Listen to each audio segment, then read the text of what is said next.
হরে কৃষ্ণ। দেখে দিদি ভাইরা, আমি অর্চনা, আমাদের শাশুড়ি বৌমার রান্নাঘরে প্রতিদিনের মতো আমি একটা নতুন রেসিপি নিয়ে চলে এসেছি।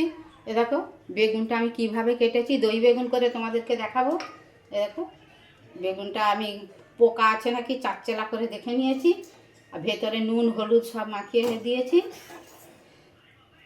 এবার একটা কড়া বসিয়ে আমি ভাজবো, তোমাদেরকে ভিডিওটা প্রথম থেকে শেষ পর্যন্ত দেখাবো। তোমার দেখার অনুরোধ রইল, এইভাবে করে তোমরা খাবে, খেয়ে কমেন্টে লিখবে আমার বেগুন দই বেগুনটা কেমন হয়েছে নিরামিষের দিনে। আমি উনুনটা গ্যাসটা জ্বালি তোমাদেরকে দেখে দিদি ভাইরা, আমি একটা কড়া বসিয়ে দিয়েছি, কড়াতে তেল দিয়ে দিয়েছি, তেলটা গরম হয়ে গেছে।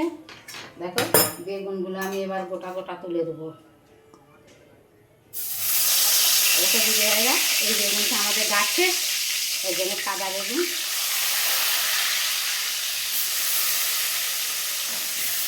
বেগুনটা ভাজা হয়ে গেলে তোমাদের সঙ্গে আবার শেয়ার করি। দেখো দিদি ভাইরা, দই বেগুনটা বানাবার তরে আমি কাজু বাদাম, চীনা বাদাম, সাদা তিল, পোস্ত, 3টে কাঁচা লঙ্কা দিয়ে বেটে নিয়ে তোমাদেরকে দেখাবো। এতে একটু আদা দেবো। দেখো দিদি ভাইরা, বেগুনগুলো আমার সব ভাজা হয়ে গেছে। দেখো লাল লাল করে ভেজে নিয়েছি।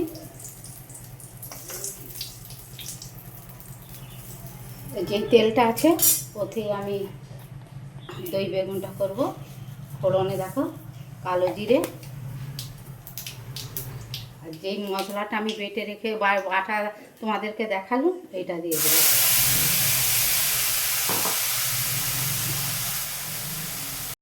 দেখে দিতে ভাইরা, মশলাটা ঢেলে দিয়েছি। এবারে আমি পরিমাণ মতো হলুদ দিয়ে দেবো, স্বাদ মতো নুন দিয়ে দেবো, একটুখানি নুন দেবো, আমি তো নুন মাখিয়েছি বেগুনে। একটু লাল লঙ্কার গুঁড়ো দিয়ে দেবো কালারের জন্য।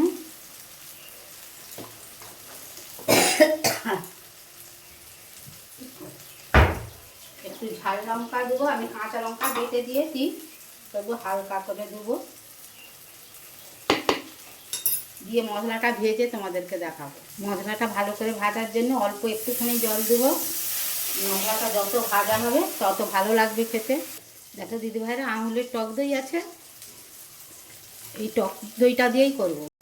দেখো দিদি ভাইরা, মশলাটা আমার ভাজা হয়ে গেছে। দেখো কত সুন্দর দানা দানা করে মশলাটা আমি কষেছি, তেল ছেড়ে দিয়েছে। এবারে আমি দইটা ফেটে নিয়েছি, দইটা দিয়ে দেবো, দিয়ে জোর কমিয়ে দেবো, দিয়ে আবার একটু কষবো। জোর না কমালে দই বসে যাবে। আবার একটু কষে তোমাদেরকে আবার। দেখো দিদি ভাইরা, মশলাটা কষা হয়ে গেছে। দেখো মশলাটা তেল ছেড়ে দিয়েছে। এবার আমি পরিমাণ মতো জল দিয়ে দেবো, দিয়ে তোমাদেরকে আবার দেখাবো। দেখো দিদি ভাইরা, আমি একটু কসুরি মেথি হাতে ঘষে দিয়ে দেবো, যাতে খেতে খুব সুন্দর লাগে। যেহেতু নিরামিষ, পেঁয়াজ রসুন দেওয়া নেই। দেখো দিদি ভাইরা, 4টে কাঁচা লঙ্কা দিয়ে দেবো উপর থেকে। এই যে স্বাদ মতো একটুখানি চিনি দিয়ে দেবো নামমাত্র। এবারে দেখো দই বেগুনগুলো ভাজা আছে, দিয়ে দেবো। তোমরা ভিডিওটা দেখতে দেখতে আমার একটা লাইক দাও, কমেন্টে লিখবে খেয়ে যে আমার দই বেগুনটা কেমন হয়েছে, তাহলে আমাদের ভালো লাগবে। আমার আরও রান্না রেসিপি দেখাবার জন্য উৎসাহ আমাদের হবে। তোমরা এইভাবে নিরামিষে দই বেগুন করে খাবে, খেয়ে কমেন্টে লিখবে।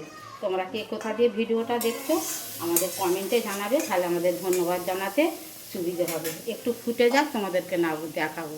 দেখো দিদি ভাইরা, দই বেগুনটা আমার হয়ে গেছে।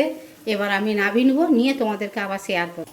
দেখো দিদি ভাইরা, দই বেগুনটা আমার হয়ে গেছে। দেখো কত সুন্দর দেখতে হয়েছে। দেখো একটা করে দই বেগুন এরকম কাই দিলেই ভাত খাওয়া হয়ে যাবে।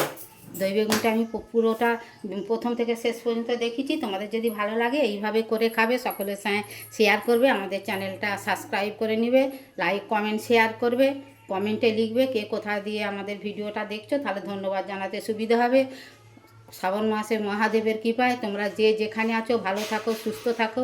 হরে কৃষ্ণ, রাধে রাধে।